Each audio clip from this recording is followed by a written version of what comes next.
Le Samsung S26 Ultra, le smartphone Android haut de gamme le plus abordable pour les consommateurs chinois, est désormais disponible. Considéré comme le roi incontesté des smartphones Android, la version chinoise du S26 Ultra est totalement inadaptée au marché chinois. Hormis quelques améliorations mineures au niveau des composants, les optimisations en intelligence artificielle présentées lors de l'événement de lancement n'ont pas vraiment répondu aux attentes des consommateurs chinois. Vu son prix en précommande supérieur à 1 300 €, je peux affirmer sans hésiter qu'il vaut mieux attendre la réduction de 618 €, moitié prix, avant de l'acheter. Alors, quelles sont les améliorations apportées aux composants du S26 Ultra ? Côté design, le S26 Ultra arbore pour la première fois des angles arrondis, lui conférant une allure plus épurée.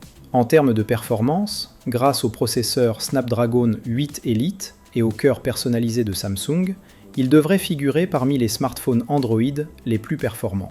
Plus important encore, le panneau de dissipation thermique amélioré offre non seulement une surface de dissipation plus importante, mais utilise probablement la même technologie que l'iPhone 17 Pro d'Apple, ce qui rend ses performances de refroidissement très attendues. Cependant, sa batterie reste limitée à 5000 mAh.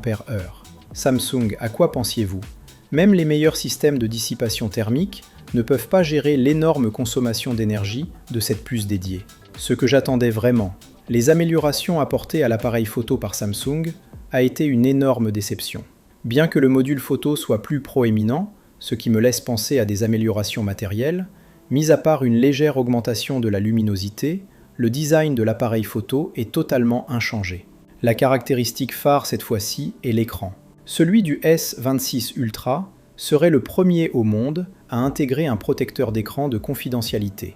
En plus d'offrir une protection complète de la vie privée, comme un protecteur d'écran, il prend également en charge les paramètres de confidentialité par zone, permettant d'activer la confidentialité dans certaines zones sans affecter l'affichage dans les autres. Cette fonctionnalité est incroyablement pratique, mais comme je l'ai mentionné précédemment, si vous pouvez vous permettre la version internationale, je vous la recommande.